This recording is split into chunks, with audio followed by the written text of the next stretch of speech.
마가복음 8장 1절에서 21절 생명의 양식이 예수님, 생명의 양식이신 예수님이라는 제목으로 은혜를 받고자 합니다. 우리가 성경에서 제일 중요한 것은 예수님이 누구인가 하는 거예요. 예수님이 누구인가 하는 것이 우리 신앙에서도 가장 핵심적인 이야기입니다. 우리가 지금 예수님이 누구냐 하는 것을 아는 것이 제일 중요해요. 그리고 여기 우리가 복음서에서도 보면은 예수님이 누구냐에 대해서 이야기를 하고 그 다음에 그 예수님이 무슨 일을 하셨느냐 하는 것을 이야기해요. 복음의 핵심이 바로 그거예요. 오늘 이야기는 갈릴리 사역의 정기 사역의 거의 이제 막바지에 이르는데 여기 갈릴리 사역의 정기의 막바지의 가장 핵심이 뭐냐 하면은 예수님이 누구냐 하는 거예요. 여기에 지금 오늘 이야기도 지금 4,000명을 먹이신 이런 사건인데 여기에 이야기의 중심적인 포커스도 예수님이 누구냐 하는 것을 이야기하고 있는 겁니다. 4,000명인 먹인 기적을 통해서 예수님이 누구냐 하는 것을 이야기하고 있어요. 근데 여기 이제 4,000명을 먹인 이 기적에 관한 이야기가 우리가 이 앞에서 봤을 때 5,000명의 기적, 그걸 보통 5병이요. 여기는 7병이라고 이야기를 하지요.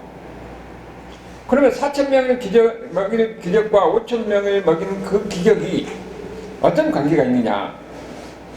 여기에 대해서 이제 인문지, 자유주의적 신학을 가진 이런 사람들은 5,000명을 먹인 기적과 4,000명을 먹인 기적이 같은 사건인데 아마 좀 헷갈려가지고 이게 좀 다르게 기록하지 않았느냐 그렇게 이야기한 사람도 있었어요. 물론 지금은 그렇지 않지만은. 그러나 5,000명을 먹인 기적과 4,000명의 그 기적은 다른 거예요. 그 차이점은 어디냐 하면은 먼저 장소가 다릅니다. 5,000명을 먹인 기적은 예수님께서 시로 가려고 하는데 사람들이 그 벳세다로 사람이 모여든 거죠. 근데 모여드니까 거기 이제 수많은 사람들이 모이니까 그들이 하루 동안 있으면서 갑자기 일어난 사건이에요. 그들이 이제 저녁 때가 되도록 아무것도 준비 안 해갖고 왔으니까 예수님께서 떡 5개와 물고기 2마리를 가지고 기적적으로 계속 나눠지니까 거의 남자만 5,000명이니까 거의 2만 명을 먹이는 거죠. 그런데 여기에 있는 4,000명을 먹인 기적은 대가벌레에서 일어났어요. 31절에 보면은 예수께서 다시 두로에서 나와 시돈을 지나가고 우리 성경에는 대가벌리 지방을 통과하여 갈릴리 호수로 이르시며 되어 있는데 영어 성경이 어떻게 되냐면은 갈릴리 호수로 내려와서 대가벌리 지방에 들어갔더라 이렇게 되어 있어요. 그러니까 지금 예수님이 어디냐면은 대가벌리 지방이에요. 대가벌리 지방이 갈릴리 호수 동편에 있는데 거기에 이제 주로 헬라 사람들이 이방인들이 많이 사는 거죠. 근데 여기서는 지금 이 대가벌리 지방에서 지금 행하는 이 기적은 주로 이방인들을 주로 벳세다에서 5,000명을 500명의 기적은 유대인들을 상대로 주로 그 기적을 행했다면은 여기는 주로 이방인들을 상대로 해서 그 기적을 행하는 거예요. 그리고 예수님도 그 이야기를 하셨지요. 우리가 이 19절에 보면은 내가 떡 5개로 5,000명 먹을 때에 몇 바구니 남았냐? 12바구니 남았다고 그랬죠. 20절을 보면은 7개로 4,000명을 먹을 떡을 떼어줄 때에 정확히 몇 광주리가 거뒀더냐? 여기는 7인이라고 그랬어요. 이 바구니하고 광주리는 다릅니다. 바구니는 이 떡을 담는 이 작은 바구니예요. 근데 광주리는 여러분 바울이 다메섹 도상에서 회심을 하고 그리고 이제 복음을 전하는 사람, 갑자기 복음을 전하는 사람이 되잖아요. 그럴 때 유대인들 죽이려고 하니까 바울이 이 성에서 어떻게 내려왔습니까? 바구니를 타고 내려왔어요. 그러니까 그 바구니가 지금 어떤 바구니겠어요? 사람을 태워도 넉넉한 그 바구니예요. 근데 여기는 보니까 7바구니니까 바구니가 훨씬 큰 거죠. 그러니까 5,000명을 먹은 것보다도 4,000명을 넘고 남는 것이 7바구니가 더 많은 거예요. 더 광주리가 더 큰 것이니까. 하여튼 그런 차이가 있는 겁니다. 그러면은 예수님께서 이 5천 명을 먹인 기적과 4천 명을 기적을 이렇게 두 번이나 행하신 이유가 뭐냐 하는 거예요. 왜 기존에도 5천 명의 기적이 있었는데 또 4천 명의 이런 기적을 행하셨는가? 여기 보면은 두 내용이 다 비슷하잖아요. 떡을 주는 거지요. 그리고 그 떡이 무엇을 상징하는가? 그 이야기를 하는 겁니다.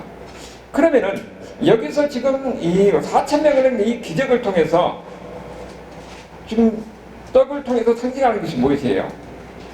예수님이 생명의 떡이라는 것을 이야기하는 겁니다. 그 기적을 통해서 보여주고자 하는 예수님의 의도가 뭐냐? 예수님이 바로 생명의 떡이라는 거죠. 그들이 뭐니까 떡을 먹어야 그들이 살잖아요. 그런데 그들의 떡은 일시적인 것인데 예수님이 주는 떡을 먹어야 영원히 산다는 그 메시지를 전하기 위한 이런 상징적인 그 행위가 바로 그 속에 들어있다는 거예요. 그러면 예수님이 생명의 떡이라는 것을 어떻게 아느냐? 예수님이 그렇게 말씀하셨습니다. 출애굽기 16장 4절에 보면은 예수님께서 뭐라고 하냐면은 이 만나를 주면서 하나님이 하늘에서 만나가 바로 하늘의 양식이라는 이야기를 해요. 출애굽기 16장 4절에 보면은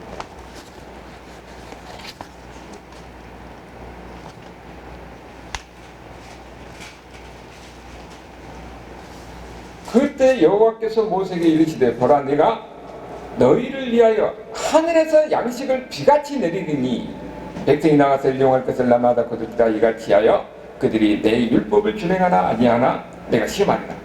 하늘에서 양식을 내린다는 거예요. 그리고 그것을 모세도 이야기해요. 15절을 보면은 이스라엘 자손이 보고 그것이 무엇인지 알지 못하여 서로 이르되 이것이 무엇이냐 하니 모세가 그들에게 이르되 이는 여호와께서 너희에게 주어 먹게 하신 양식이라. 하늘에서 양식이 내렸는데 그게 하늘의 양식이에요. 그런데 하나님이 그것을 너희에게 먹게 하셨다. 그렇게 이야기하는 거죠. 그리고 그 31절에 보니까 이스라엘 족속이 그 이름을 만나라 하였으며 까치같이 희고 맛은 꿀 섞은 과자 같더라. 그 만나가 꿀 섞은 과자 같더라는 거예요. 꿀 섞은 과자 같더라는 것은 엄청나게 맛있다는 겁니다. 여러분 우리는 지금은 아주 맛있는 것이 많으니까 그 실감 못하는데 꿀 섞은 과자는 그 당시 사람들에게는 엄청 맛있는 거예요. 하늘에서 주신 하나님의 양식은 이렇게 엄청나게 맛있는 양식이라는 것을 만나를 통해서 우리에게 이야기하는 거예요. 그런데 그 만나가 무엇을 의미하느냐? 그것이 예수님께서 바로 나를 이야기하는 것이라고 예수님께서 말씀하신 거예요. 그것이 요한복음 6장 48절에 나옵니다. 그 만나가 바로 예수님 자신을 이야기하는 것이라는 것을 예수님께서 요한복음을 통해서 말씀하는데 요한복음 6장 48절 보니까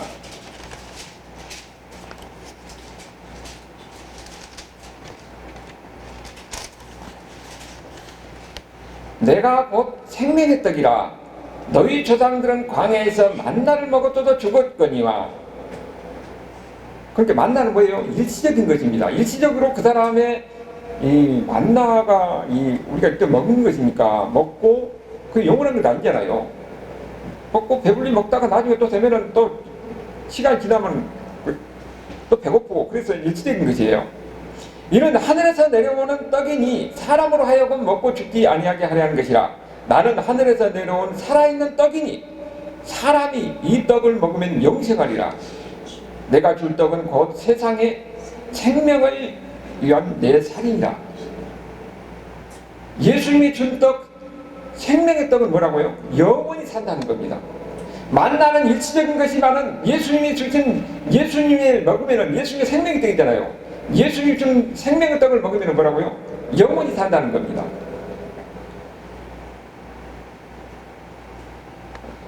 그리고 51절에 그런데 이 이야기를 유대인들 52절에 뭐라고 해요?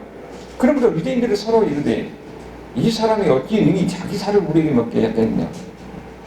예수님 말씀하신 것을 바리새인들은 이해하지 못하는 거예요.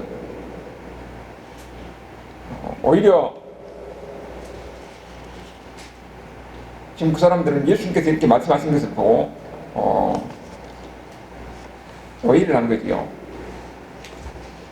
예수님이 뭐라고 하냐면 예수님이 바로 생명의 떡이다 하는 이야기를 이렇게 해요. 그러니까 이 예수님이 생명의 떡이라 하는 것을 여기에 4,000명을 먹이는 기적을 통해서, 칠병의 기적이죠. 이 기적을 통해서 예수님께서 상징적으로 이야기하고 있는 겁니다. 예수님이 바로 생명의 떡이라는 거예요. 이 기적을 통해서 그들에게 보여주고 있는 것이죠. 그리고 예수님이 생명의 떡이라 하는 것은 예수님이 탄생할 때 그 베들레헴에서 탄생하잖아요. 그 베들레헴의 이름도 역시 예수님의 생명이 있다는 것을 이야기합니다. 베들레헴의 의미가 뭐냐면은 빵집이란 말이거든요. 베트 그러면 집이에요.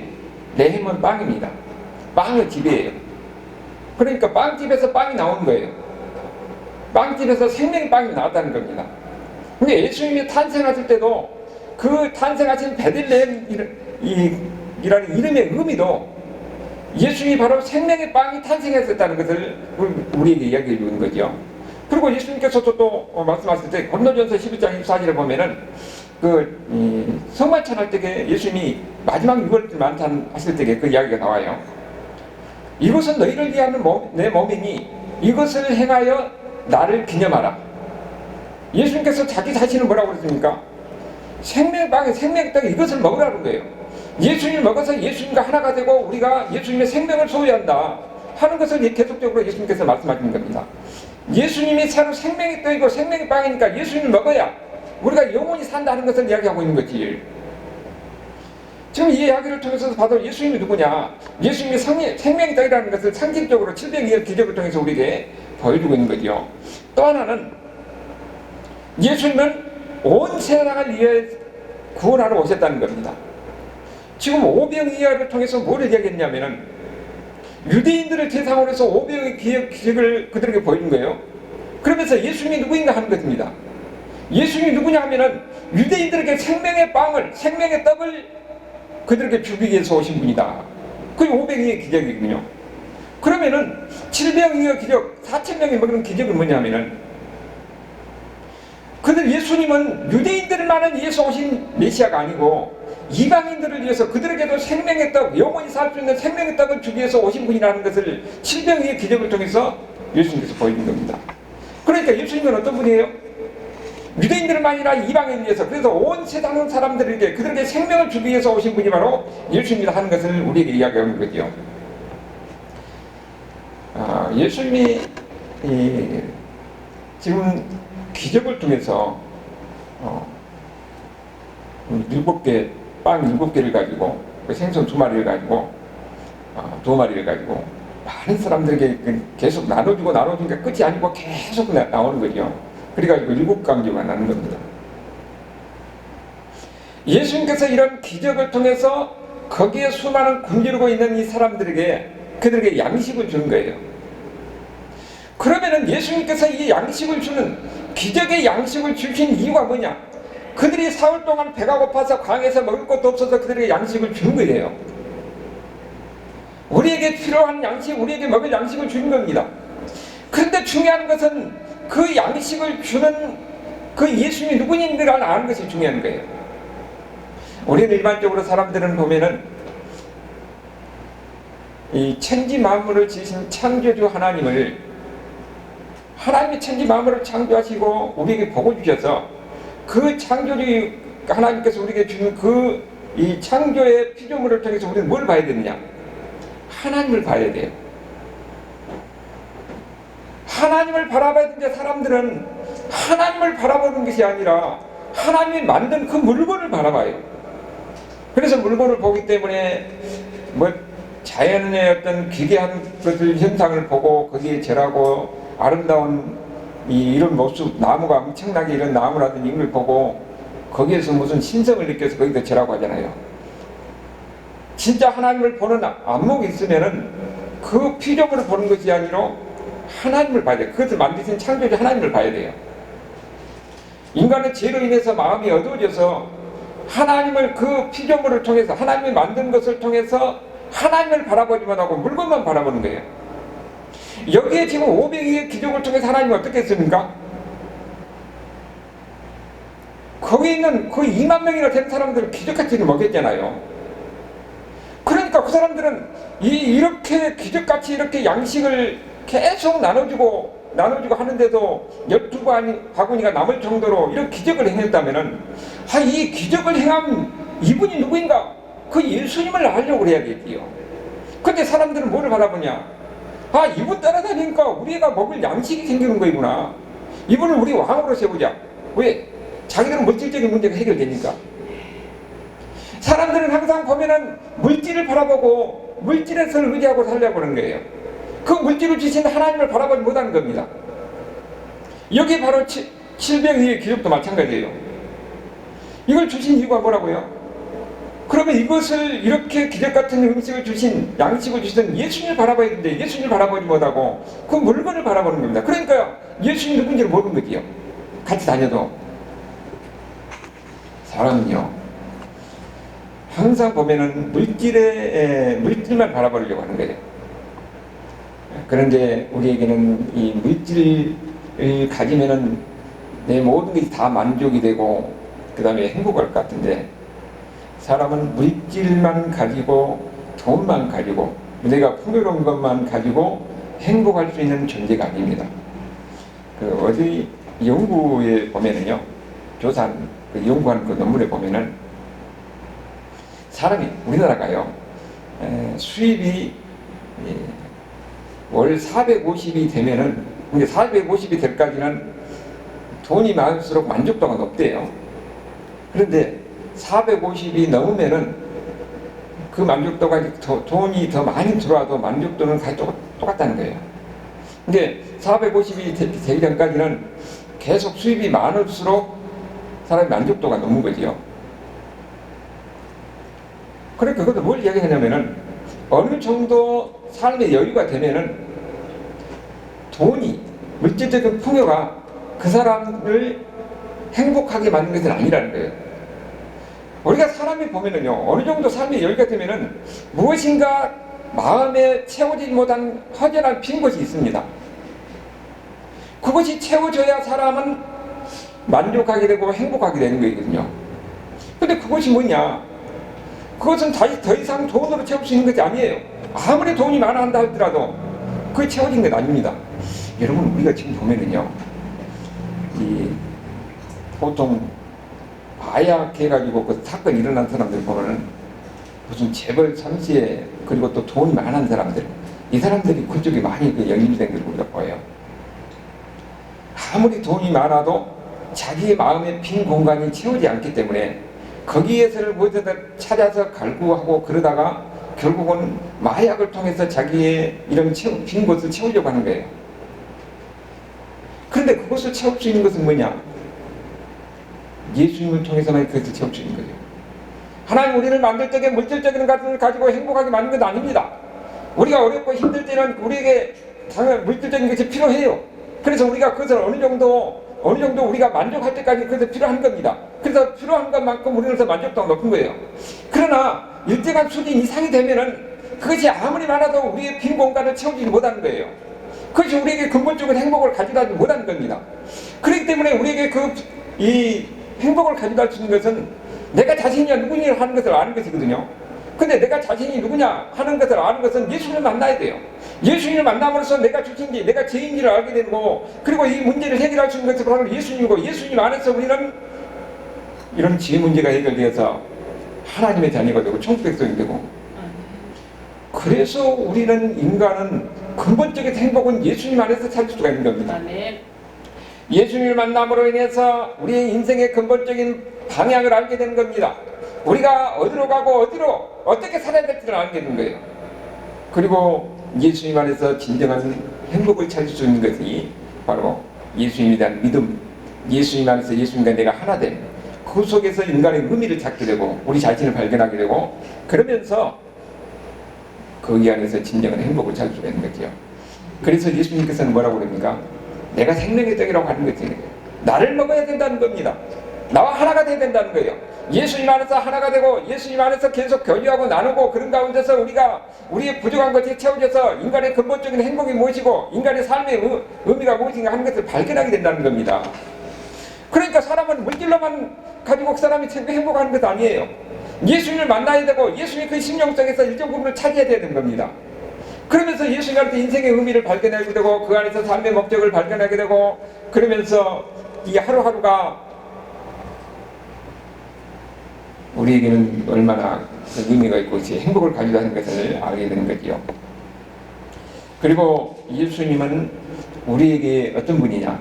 우리의 필요를 채워주시는 분인데 필요를 채워주시되 넉넉하게 주신 분이라는 것을 오늘 이야기를 통해서 이야기합니다. 7바구니가 남고 5,000명을 먹이는데 12바구니가 남고 4,000명이 있는데 7광주가 남았다고 그랬잖아요.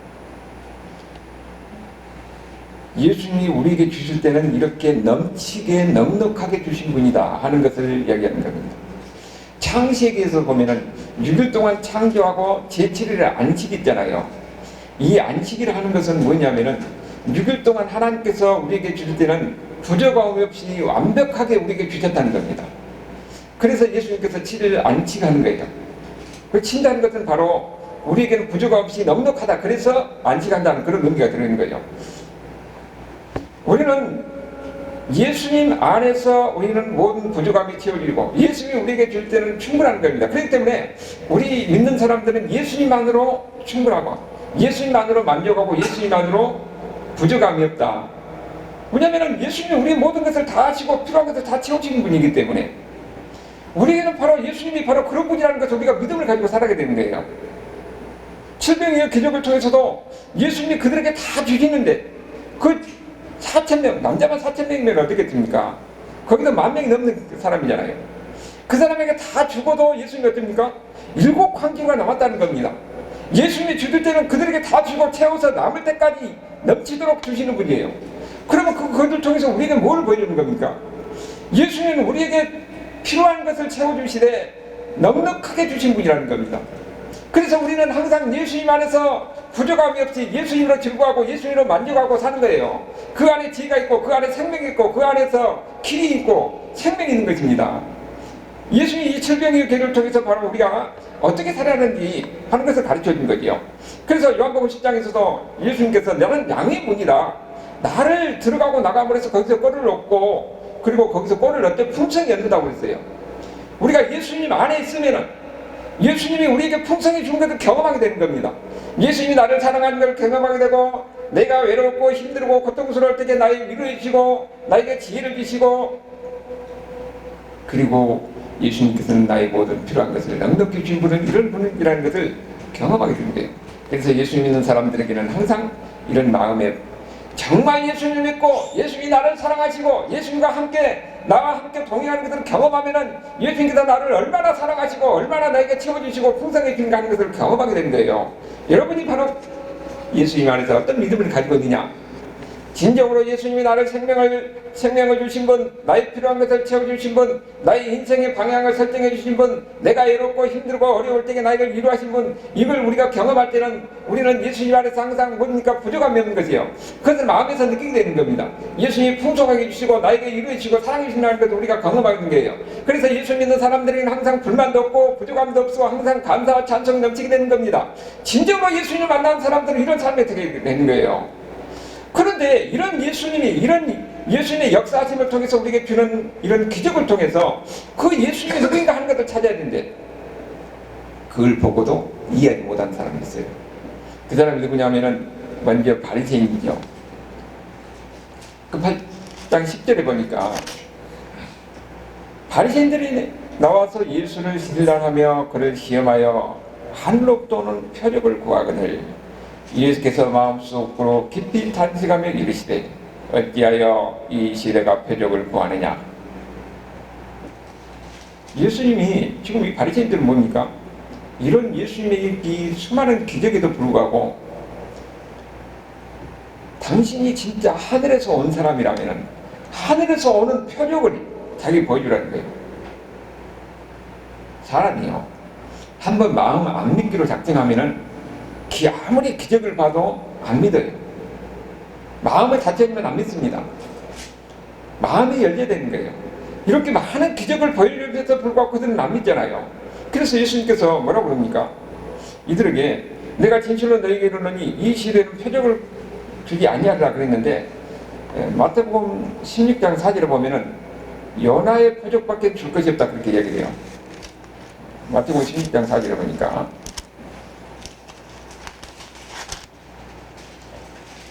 악하고 험난 세대가 표적을 구하나 연하의 표적밖에 보여줄 표적이 없느니라 하시고 그를 떠나시니라. 같은 이야기인데 그 이야기가 들어있어요. 연하가 뭡니까? 3일 동안 물고기 뱃속에 들어갔다가 나왔잖아요. 그것이 무엇을 이야기하느냐? 예수님이 십자가에서 돌아가시고 3일 만에 다시 부활한다는 것을 연하의 표적을 통해서 이야기하는 거예요. 그것이 궁극적인 최후의 표적이고 그 이상의 보여줄 표적이 없다는 겁니다. 예수님이 십자가에서 죽으시고 3일 만에 부활하신 그것을 통해서 예수님이 누구인가 알아야 되는데 그 예수님을 믿고 예수님이 받아들인 사람에게 심판이 없고 그들에게 구원이 있는 거거든요. 그런데 그 표적을 이 연하의 표적, 예수님이 죽으시고 십자가에서 부활하신 그 예수님을 보고도, 그 기적을 보고도, 부활하신 예수님을 보고도 믿지 않으면 그들에게 뭐가 있습니까?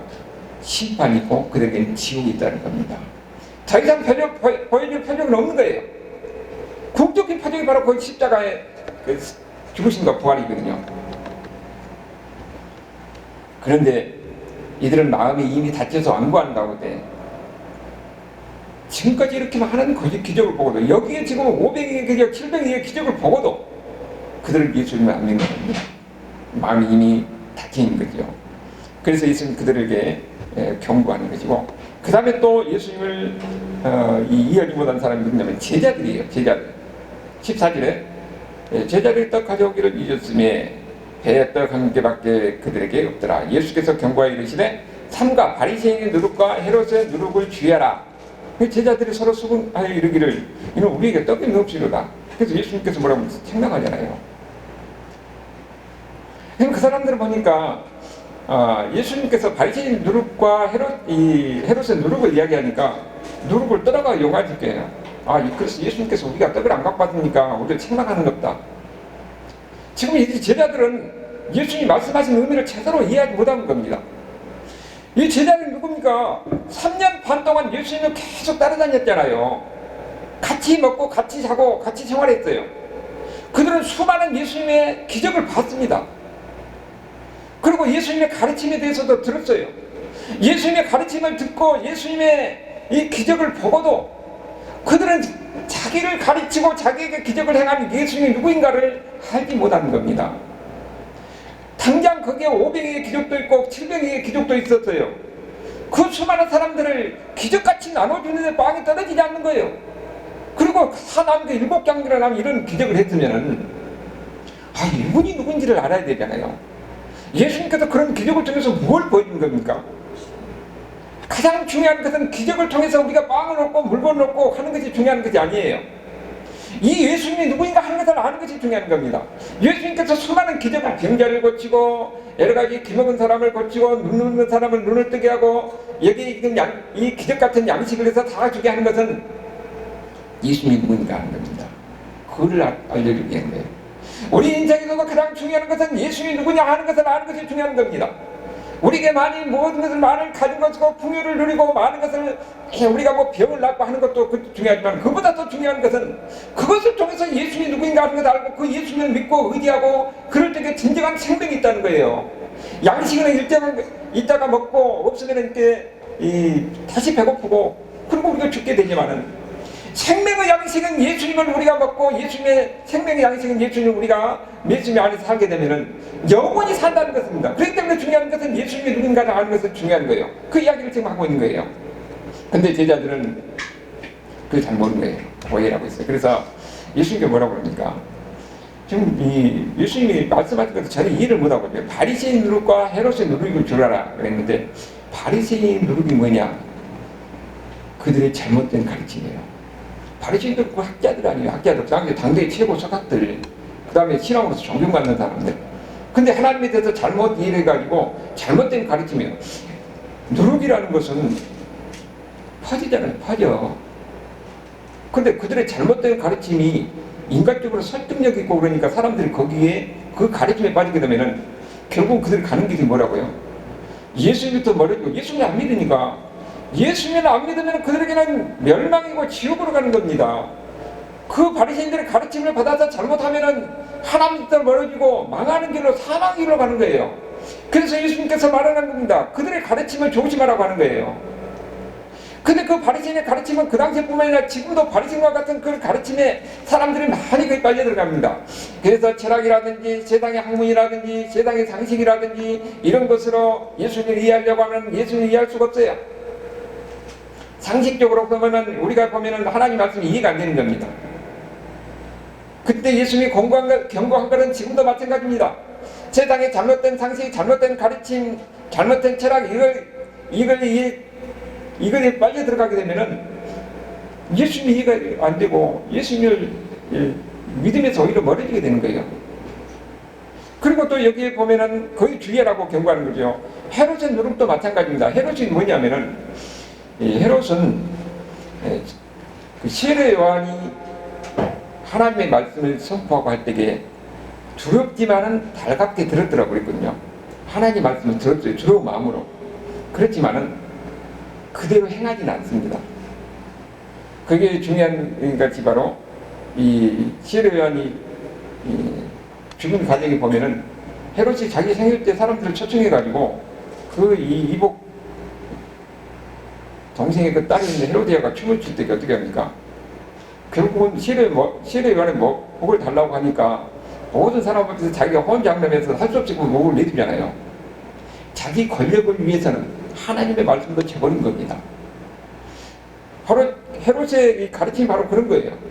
권력에 의해서 무슨 짓을 하는 겁니다. 이런 잘못된 이런 가르침 아니면 세상적인 것을 얻기 위해서 모든 것을 쳐버리는 이런 사람들의 생각을 주의하라고 하는 겁니다. 이렇게 잘못된 가르침, 잘못된 이건 세상적인 것을 위해서 예수님을 쳐버리면은 그것을 일시적으로 얻었을지는 모르지만 그는 결국은 하나님부터 멀어지고 멸망길로 가고 지옥길로 가는 겁니다. 하나님의 심판을 피할 수가 없는 거예요. 그래서 예수님께서 경고하는 건데 그 예수님의 경고는 그때만 경고만이 아니라 지금도 마찬가지예요. 우리는 세상적인 것을 취해서 세상적인 권력, 세상적인 것을 욕심에 취해서 하나님의 말씀을 저버리고 하나님부터 멀어지고 예수님부터 멀어지는 이 사람에게는 가는 것은 뭐지요? 멸망이고 지옥이라는 것을 우리에게 이야기하는 거지요.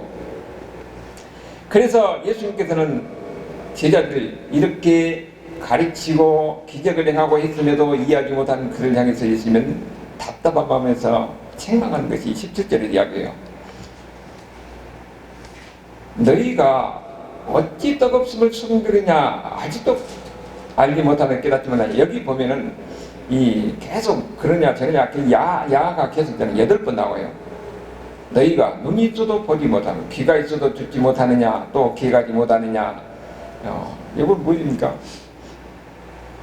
왜 그렇게 기적을 보고 이렇게 가르쳐줘도 불구하고 너희가 알지 못하느냐 하고 이렇게 책망하는 겁니다. 꾸짖는 말이지요.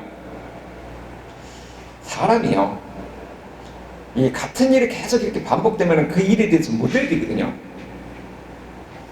부부도 보면은요 부부도 장점이 있고 단점이 있거든요. 근데 장점도 계속 이렇게 있으면은 그 장점은 그냥 그러려니 당연히 있는 겁다 하고 그 마음인지 몰라요. 부부가 그러잖아요. 좋은 일이 있으면 좋은 점이 있는데 그게 당연한 겁다 그러고 받아들이는 거예요.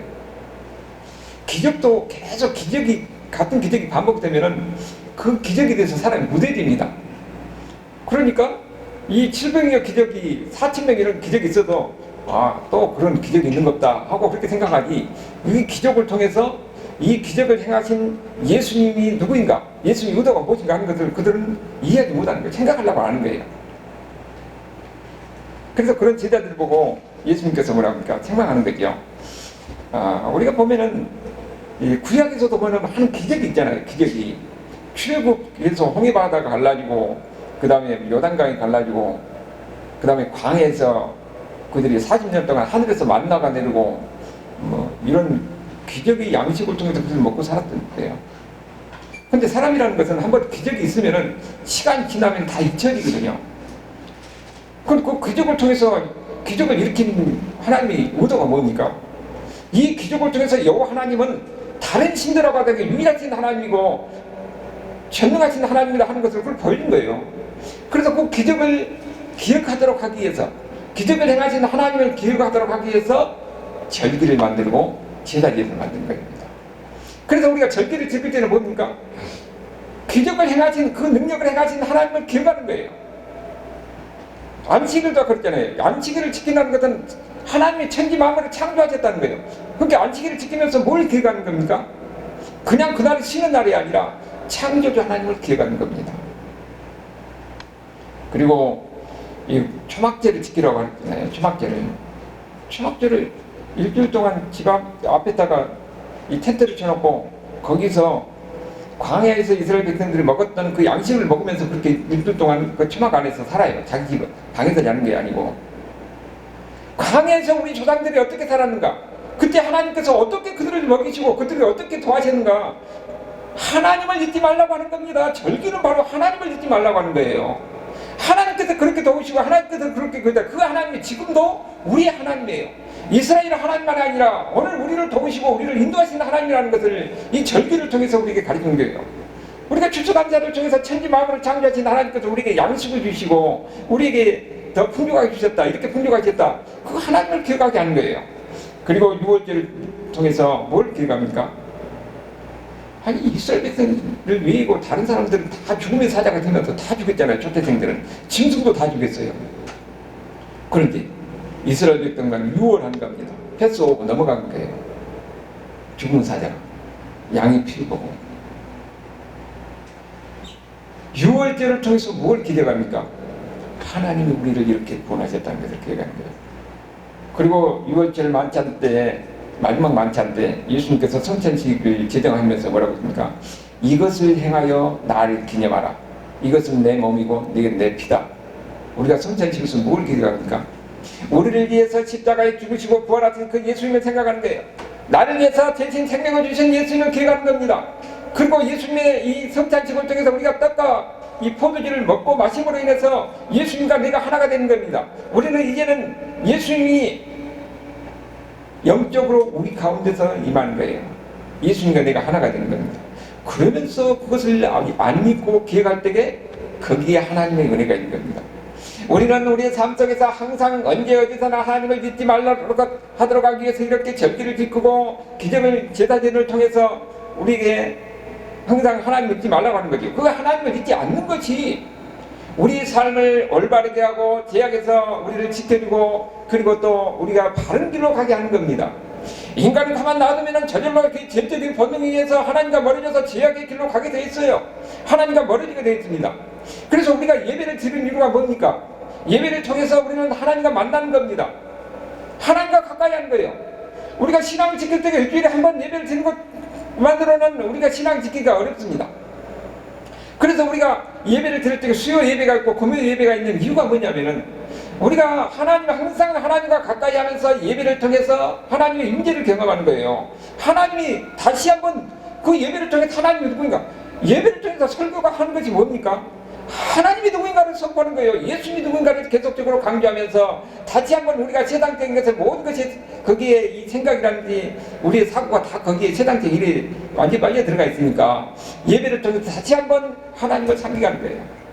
우리에게 일용할 양식을 주신 하나님, 그리고 우리가 살아가는데 여러 가지 크고 작은 많은 일이 있지만은 궁극적으로 문제를 해결하신 분은 하나님이라는 것을 그 이 예배를 통해서 다시 한번 확인하는 겁니다. 그러면은 거기에서 다시 새 힘을 얻고 지혜를 얻고 능력을 얻고 그 하나님을 의지하면서 우리가 살아갈 수가 있는 거예요. 그렇기 때문에 우리가 예배가 중요한 겁니다. 그리고 이제 마지막에 21절에 보니까 뭐라고 그랬냐면은 이르시되 아직도 깨닫지 못하느냐? 무엇을 깨닫지 못하는 겁니까? 예수님이 바로 생명의 떡이라는 것을 알지 못하느냐는 거예요. 그래서 예수님을 먹어야 우리가 영원히 산다는 겁니다. 그 예수님이 말씀을 통해서 성육신, 말씀이 바로 예수님을 성육신하는 거거든요. 그러면 우리는 예수님을 어떻게 먹습니까? 말씀을 먹어야 되는 거예요. 그 말씀 속에서 예수님이 거기에 계신 겁니다. 성육신하는 것이니까. 그래서 우리는 항상 말씀을 가까이 해야 되고 말씀은 사랑하는 사모하는 이런 마음이 있어야 되고 그러면서 때로는 말씀을 남송하기도 하고 또 성경 공부도 하고 그러면서 그 말씀을 통해서 예수님을 만나는 거예요. 예수님과 내가 하나가 되는 것을 느끼게 되는 겁니다.